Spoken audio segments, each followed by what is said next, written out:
Hi students, today in this video let us start with the new topic in mathematical tools for physics, derivatives of composite functions. बच्चों derivatives of composite functions शुरू करने से पहले हमको ये समझना है कि composite functions होते क्या है और composite functions को समझने से पहले चलो एक काम करते हैं, सबसे पहले function को रिवाइज कर लेते हैं. What is the meaning of a function? When I say a variable y depends upon the variable x, I call it as a function of x.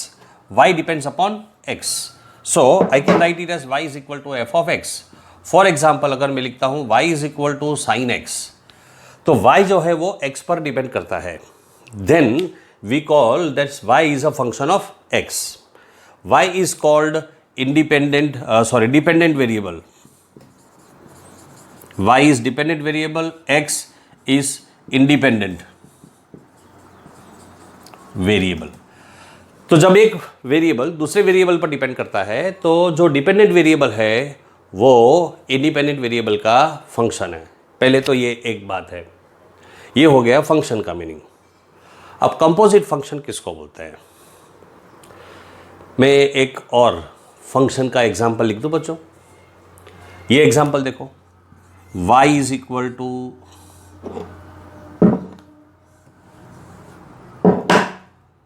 3x minus 5. यहां पर y x पर depend करता है तो y is a function of x. y dependent variable है, x independent variable है. अब देखते हैं कंपोजिट फंक्शन किसको बोलते हैं. बच्चों ये वाला फंक्शन देखो अब, y is equal to sine x. इसमें x इंडिपेंडेंट वेरिएबल है.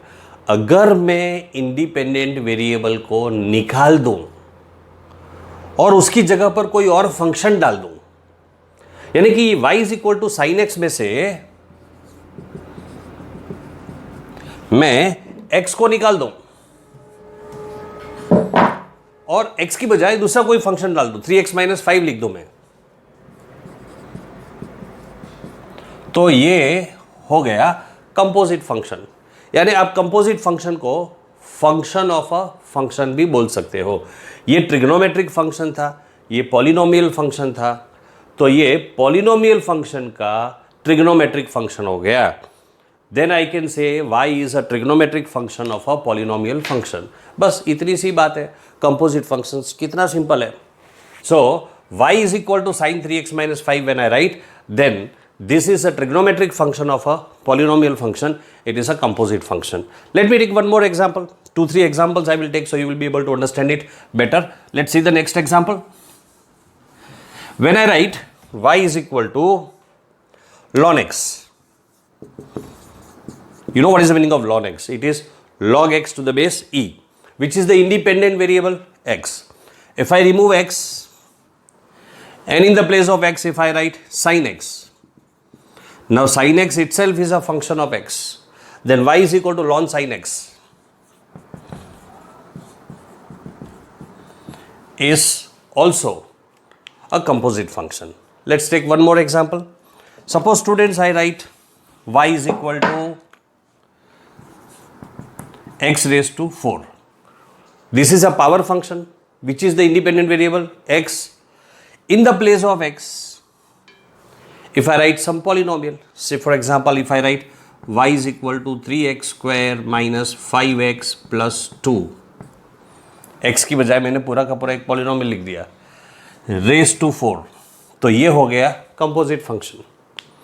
So that is all about composite function. कभी कभी मैं उसको और ज़्यादा कॉम्प्लिकेट भी कर सकता हूँ. फॉर एग्जाम्पल चलो ये भी एक एग्जाम्पल लिख दूँ मैं, y is equal to 3x square minus 5x plus 2 whole raise to 4. इसको और थोड़ा कॉम्प्लिकेट कर दूं मैं. देखो अगर मैंने लिखा है y is equal to x cube, तो ये क्या हो गया? पावर फंक्शन हो गया. इस पावर फंक्शन में x की बजाय अगर मैं साइन x लिख दूं तो मेरा ये फंक्शन हो गया y is equal to sine x the whole cube. That means I can write y is equal to sin cube x. आपको पता है कि जब sin x होल क्यूब होता है तो ऐसे लिखा जा सकता है. अब और थोड़ी मस्ती करेंगे, इसमें x जो इंडिपेंडेंट वेरिएबल है वहां पर मैं कोई पॉलिनोमियल लगा दूं तो मेरा ये फंक्शन हो जाएगा y is equal to sine cube x और x की बजाय मैं कोई पॉलिनोमियल लिख देता हूँ 4x³ थोड़ा सा अच्छा पॉलिनोमियल लिख दूँ मैं 4x⁵ माइनस 7x² + 2। ये हो गया अपना कंपोजिट फंक्शन। ये फंक्शन को डिटेल में अच्छे से अगर मुझे समझाना है तो मैं कैसे समझा सकता हूँ, देखो y = sin 4x⁵ minus 7x² + 2 और ये पूरा इसका होल क्यूब। तो पहले तो साइन x होना चाहिए था, x की बजाय पॉलिनोमियल लिख दिया। फिर ये पूरे साइन x जो है x³ होना चाहिए था, तो मैंने x³ की बजाय ये पूरा पॉलिनोमियल लिख दिया। तो 3 पॉलिनोमियल्स आ गए, 3 फंक्शंस आ गए। Trigonometric function of a polynomial function, ये पूरा बेस हो गया उसका power function. So this is a power function of a trigonometric function of a polynomial function. So this is also a composite function. So that is the meaning of composite function. Now the question is how do we find the derivative of a composite function? तो चलो ये जो मैंने examples लिखे हैं इनके ही derivatives find कर लेते हैं. So let me write down these questions first of all on the side. We have one question, y = sin 3x - 5. Our second question is y = ln sin x. Our third question is y = 3x² - 5x + 2 whole raised to 4. And our fourth problem is y = sin 4x⁵ minus 7x² + 2 whole cube. And one more example, let me write down. So 5 examples हो जाएंगे अपने पास complete. एक exponential function लिख देंगे y = 3 sin x। इस तरह से बच्चों अपने पास 5 एग्जाम्पल्स है। चलो ये 5 एग्जाम्पल्स के डेरिवेटिव्स करते हैं। इस तरह के जो कंपोजिट फंक्शंस का डेरिवेटिव्स हम फाइंड करते हैं उसको बोलते हैं चेन रूल। Chain rule. मैंने कंपोजिट फंक्शंस का जो एक्सप्लेनेशन दिया है, मैथमेटिक्स के बच्चों को थोड़ा केयरफुल रहना चाहिए, इतना सिंपल नहीं है। मैथ्स में कंपोजिट फंक्शन बनाने के लिए कुछ रूल्स है। फिजिक्स में हम वो रूल्स को इग्नोर करते हैं। उन रूल्स के बिना कंपोजिट फंक्शंस नहीं बन सकते हैं। ये रूल्स कुछ ऐसे हैं कि फंक्शन को 1 1 on 2 होना चाहिए तो ही वो कंपोजिट बन सकता है, वरना नहीं बन सकता है। अब 1 1 फंक्शन किसको बोलते हैं, ऑन 2 फंक्शन किसको बोलते हैं, वो सब मैथमेटिक्स वाले बच्चे अच्छे से पढ़ेंगे। और बायोलॉजी वाले बच्चों घबराना नहीं, कुछ नहीं होने वाला है, आपको कोई टेंशन नहीं लेना है, अपने को उतना डेप्थ में नहीं जाना है, फिजिक्स में उतना को सोचना भी नहीं है। तो चलो कैसे करना है डेरिवेटिव्स, हम थोड़ा सा प्रॉपर डेफिनीशन टेक्निकल तरीके से, पहले खाली मैं फॉर्मूला और उसका रूल समझा दूँ, फिर ये एग्जाम्पल्स को सॉल्व करेंगे। देखो बच्चों, जब मैं लिखता हूँ y = sin 4x, अगर मैं ऐसे लिखता हूँ तो इसका मीनिंग होता है sin x⁴। ये दो फंक्शंस है, एक फंक्शन है x⁴, sin x जो है वो x को डिनोट करता है, और दूसरा फंक्शन है sin x। तो अगर मैं इसको f(x) कंसीडर करता हूँ और इसको g(x) कंसीडर करता हूँ तो मेरा जो फॉर्मूला ऐसा है, ऐसा बन जाता है y = f(g)(x), ऐसे हो गया मेरा फॉर्मूला f(g)(x). g(x) क्या है, sin x, और f(x) क्या है, x⁴, यानी sin x का 4th पावर। तो फंक्शन का फंक्शन f एक फंक्शन है, g दूसरा फंक्शन है। अगर मैं इसमें इंटरनली g की वैल्यू डाल दूं तो y = f(gx) की वैल्यू क्या है, sin x, तो gx की वैल्यू डाल दी sin x, तो ये हो गया f(sin x). अब f(x) क्या है, x⁴, तो जहाँ x आता है उस जगह पर, x की जगह पर हम sin x लिख देंगे, तो y = sin x⁴ हो गया ना। तो मिल गया आपने को ये y = sin 4x। तो ये जो फंक्शन है sin x⁴ या sin 4x, उसको आप इस तरह से डिनोट कर सकते हो। तो सबसे पहली बात तो ये कि उसको लिखने का ये तरीका है f of g of x. अब उसका डेरिवेटिव फाइंड करने का तरीका क्या है? चलो अब कंपोजिट फंक्शन का डेरिवेटिव्स का फॉर्मूला पहले मैं लिख दूं और फिर उसको समझते हैं। अभी कंपोजिट फंक्शंस का डेरिवेटिव का फॉर्मूला ऐसे होगा, if y is equal to f of g of x then dy by d x is equal to f dash of, पहले मैं जी डैश एक्स लिख दूं, g dash of x multiplied by f dash of g of x. G dash x, dash का meaning होता है derivative, तो जी dash x मतलब सबसे पहले हमने अंदर वाले फंक्शन का डेरिवेटिव किया, फिर एफ डैश यानी एफ का डेरिवेटिव, फिर बाहर वाले फंक्शन का डेरिवेटिव किया, अंदर वाले फंक्शन को एज इट इज रहने दिया और इन दोनों को मल्टीप्लाई कर दिया। इसको आप ऐसे भी लिख सकते हो dy बाई डी एक्स। अगर g ऑफ x को मैं u कंसीडर करता हूँ और इसको v कंसीडर करता हूँ तो dy by d x is dy by d u into d u by d x, ऐसे भी आप लिख सकते हो। So this are so many ways of understanding. For example, if I consider the first example y is equal to sine 3x minus 5,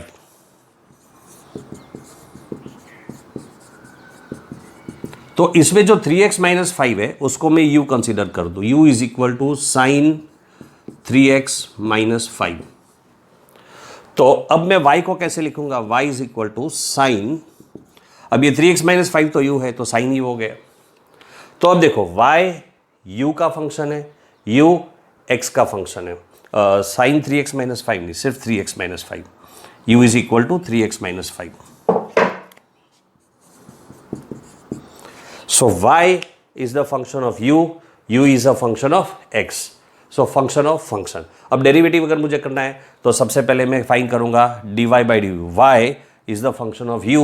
So dy by du is equal to cos u हो जाएगा, sign का derivative cos होता है। फिर u is a function of x. So I will find du by dx. u depends upon x. So हम लिखेंगे du by dx is equal to 3 multiplied by x का derivative 1 minus 5 का derivative 0, so this is 3. Now according to this rule you will have dy by dx is equal to dy by du multiplied by du by dx. dy by du की value हमको क्या मिली थी, cos u, multiplied by d u by d x, तो d u by d x की value हमको क्या मिली थी 3, so answer is 3 cos u. But what is the value of u, the value of u is 3x minus 5, so 3 cos 3x minus 5 is the answer. This method is called as chain rule. अब इसको अगर आपको solve करना है तो इतना सारा actually नहीं करना चाहिए। आपको कैसे करना चाहिए, तो आपको ऐसे सोचना चाहिए y is equal to sine 3x minus 5 है, तो सबसे पहले ये सोचो साइन का डेरिवेटिव क्या होता है, cos, तो मैंने लिख दिया y is equal to cos 3x minus 5। Actually अपने पास होना चाहिए था साइन x, लेकिन x के बदले में मैंने लिखा है 3x माइनस 5, तो x की जगह पर जो भी आता है, x के बदले में जो भी आता है उसका फिर से डेरिवेटिव फाइंड करो। तो x के बदले में 3x माइनस 5 आया है तो 3x माइनस 5 का डेरिवेटिव फाइंड करो, 3x माइनस 5 का डेरिवेटिव होता है 3, तो dy बाई डी एक्स हो गया 3 cos 3x माइनस 5, ये हो गया आंसर। तो आपको डायरेक्टली ऐसे सॉल्व करने को आना चाहिए। ये फर्स्ट वाला एग्जांपल है। एक तरीके से आप फर्स्ट मेथड जो है ये एक मेथड है, ये डायरेक्ट मेथड है, तो आप दोनों मेथड कॉपी कर लो। आप चेन रूल का फॉर्मूला कॉपी करो, ये एक फॉर्मूला है चेन रूल का, इसी फॉर्मूला को लिखने का ये दूसरा तरीका है। ये दो तरीके हैं, दो मेथड्स है फॉर्मूला लिखने का। उसके बाद ये पूरा सॉल्यूशन सेकेंड वाले मेथड से ये समझने में थोड़ा इजी पड़ता है, इसलिए मैंने उसको यूज़ किया है।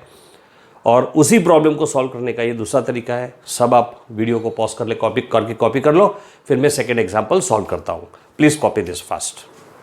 Students come on sir, let us see the second example. First example मैं सॉल्व कर चुका हूँ। Let us see the second example, ln sin x, y is equal to ln sin x। आपको कैसे सोचना चाहिए, आपका सोचने का तरीका कैसा होना चाहिए। सबसे पहले तो अगर मेरे पास ln x होता तो इसका डेरिवेटिव का फॉर्मूला क्या होता है, dy by d x is equal to 1 by x. यानी कि अगर ln x का डेरिवेटिव 1 बाई एक्स होता है तो ln sin x का डेरिवेटिव होना चाहिए 1 by sine x, that's it. लेकिन इतना आसान नहीं है ना, क्योंकि x नहीं है, x के बदले में क्या है, साइन x है। यानी क्या करेंगे, साइन x का डेरिवेटिव करोगे फिर से। साइन x का डेरिवेटिव होता है cos x, so your answer is cos x upon sine x, so your answer is cot x। ये हो गया अपना सीधा सीधा तरीका। और फिजिक्स में जब भी आप प्रॉब्लम्स को सॉल्व करोगे आप ऐसे ही सॉल्व करोगे। लेकिन मैं थोड़ा सा फॉर्मूला मेथड भी आपको समझा दूं। फॉर्मूला एक बार फिर से लिख दूं मैं। फॉर्मूला क्या था, dy by d x is equal to dy by d u into d u by d x. तो इसके पीछे का जो पूरा लॉजिक है उस लॉजिक को भी हम समझ लेते हैं। चलो देखते हैं कैसे सॉल्व करेंगे इसको सेकेंड मेथड से। हमारे सेकेंड मेथड में मैं क्या करता हूं, u को साइन x बनाता हूं, तो हमारा y हो जाएगा ln u। अब सबसे पहले मैं dy by d u find कर लूं। y जो है u का फंक्शन है, सो dy by d u is equal to 1 by u, ln u का डेरिवेटिव। फिर मैं u x का फंक्शन है तो du बाई डी एक्स कर दूं, तो ये हो गया साइन x का डेरिवेटिव cos x। फिर मैं dy बाई डी एक्स करता हूँ, ये हो जाता है dy by d u multiplied by d u by d x. dy by d u की वैल्यू है 1 by u multiplied by cos x। अब u की वैल्यू क्या है, साइन x है, so I can write 1 by sine x multiplied by cos x, ये हो जाएगा cot x।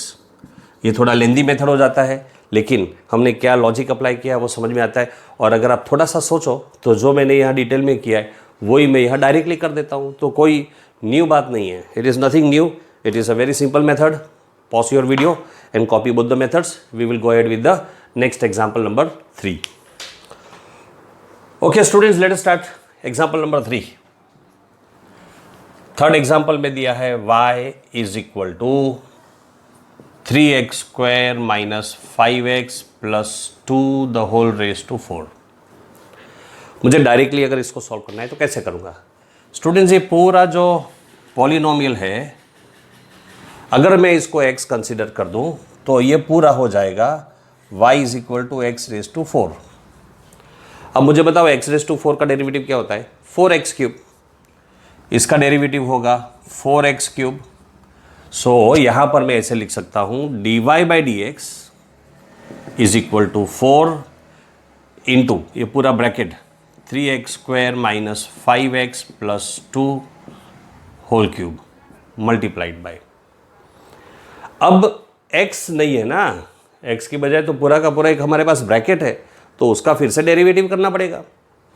तो मैं 3x square minus 5x plus 2 का डेरिवेटिव कर लूँ। 3x स्क्वायर, एक्स स्क्वायर का डेरिवेटिव होता है 2x, तो 3 into 2x minus 5 into x का डेरिवेटिव 1 प्लस 2 का डेरिवेटिव 0। तो अगर मैं इसको सिंप्लीफाई कर दूं तो मुझे मिल जाएगा 6x minus 5।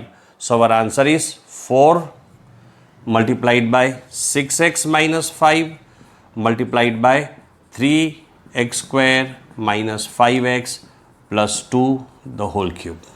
That is it. It is a very simple method. Let us see the formula method, chain rule method. If I consider this value as u, according to second method, मैं इसको u consider करूँ, u is equal to 3x square minus 5x plus 2, तो मेरा y हो जाएगा u raised to 4. तो dy by du, because y is a function of u, I will have to write dy by du is equal to 4u cube. What is the value of u? 4 multiplied by 3x square minus 5x plus 2 cube. Then I will find out du by dx. u is a function of x, so I will write du by dx, 3x square का derivative 6x, 5x का derivative 5, 2 का derivative 0. Now our formula is dy by dx. मुझे तो dy by dx ढूंढना था, तो हम लिखेंगे dy by du multiplied by du by dx. dy by du की वैल्यू ये रही और du by dx की वैल्यू ये रही, तो हम इन दोनों को मल्टीप्लाई कर देंगे, तो हम लिखेंगे 4 multiplied by 6x minus 5 multiplied by 3x square minus 5x plus 2 whole cube. आ गया ना आंसर? तो चलो वीडियो को पॉज करके कॉपी कर लो, फिर मैं एग्जाम्पल नंबर 4 सॉल्व करता हूँ. चलो स्टूडेंट्स, एग्जाम्पल नंबर 4 देखते हैं. क्या दिया है एग्जाम्पल नंबर 4 में? y is equal to sine 4x raise to 5 minus 7x square plus 2 the whole cube. अब मैं डायरेक्ट सॉल्व करना शुरू कर दूंगा.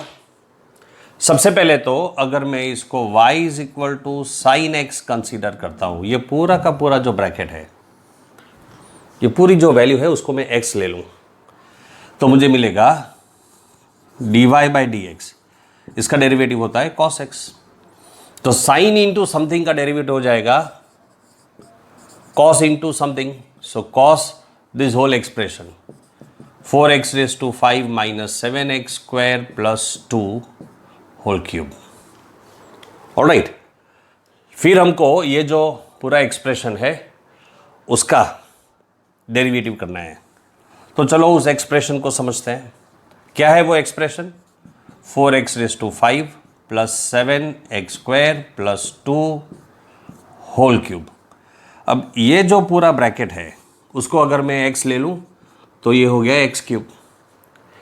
x क्यूब का डेरिवेटिव क्या होता है? 3x square. तो इसका डेरिवेटिव होना चाहिए 3 इंटू ब्रैकेट का square 4x raise to 5 plus 7x square plus 2. Finally ये जो ब्रैकेट है उसका डेरिवेटिव फाइंड करना है मुझे.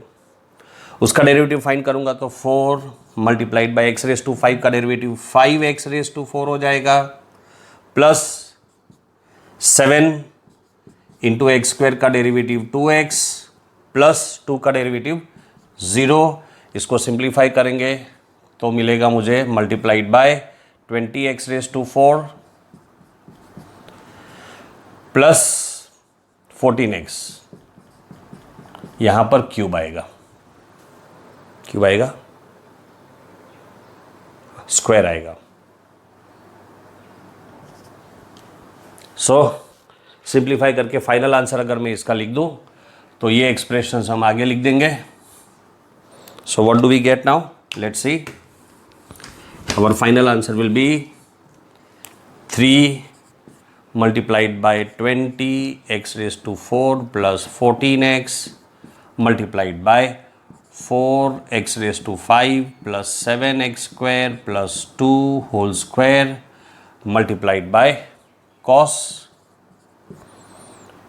4x raised to 5 minus 7x square plus 2 whole cube. This is the final answer. बच्चों, इतने कॉम्प्लिकेटेड सम्स फिजिक्स में नहीं आते. बस मैं ये मानता हूँ कि जब बहुत डिफिकल्ट प्रॉब्लम्स को हम सॉल्व कर देते हैं तो इजी प्रॉब्लम्स तो बहुत इजी लगता है, इसलिए ज़्यादा घबराने की जरूरत नहीं है, खासकर बायोलॉजी वाले बच्चों को. लास्ट वाला एग्जाम्पल भी सॉल्व कर देते हैं, ईजी है. 5th example, y is equal to 3 raise to sine x. इसको मैं a रेज टू एक्स के साथ कंपेयर कर सकता हूं. ये एक्सपोनेंशियल फंक्शन है. अगर आपको फॉर्मूला याद नहीं है तो फॉर्मूले एक बार चेक करके देख लो बच्चों. a रेज टू एक्स का डेरिवेटिव होता है a raise to x ln a. अब a की वैल्यू अगर मैं 3 ले लेता हूं तो 3 रेज टू एक्स का डेरिवेटिव हो जाएगा 3 रेज टू एक्स ln 3. ये 3 रेज टू साइन एक्स है तो इसका डेरिवेटिव होना चाहिए dy by d x is equal to 3 raise to sine x into ln 3. लेकिन x नहीं है ना, x के बदले में साइन x है, तो साइन एक्स का भी डेरिवेटिव करना पड़ेगा। साइन एक्स का डेरिवेटिव होता है कॉस एक्स। हो गया, that is the answer. 3 raised to sin x ln 3 cos x. I hope the chain rule is understood by you. If any problems, video को बार बार बैक करके repeat करके आप उसको देखिए, समझने की कोशिश कीजिए, और अगर कोई प्रॉब्लम होते हैं तो मुझे कॉल करिए या कांटेक्ट करके फिर से मेरे पास समझने की कोशिश करो। That is all about the chain rule. In the next video we will proceed with higher order derivatives and the last topic of derivatives which we call as maxima minima. तो 2 videos और बनाएंगे और उसी के साथ हमारा derivatives ख़त्म हो जाएगा। लेकिन फिर भी एक और तीसरा वीडियो में स्पेशली डेरिवेटिव्स का एप्लीकेशन फिजिक्स में कैसे होता है उसको लेकर फिजिक्स के कुछ रिलेटेड एग्जांपल्स आपके साथ डिस्कस करूंगा। So we will see that in the coming videos. See you in the next video.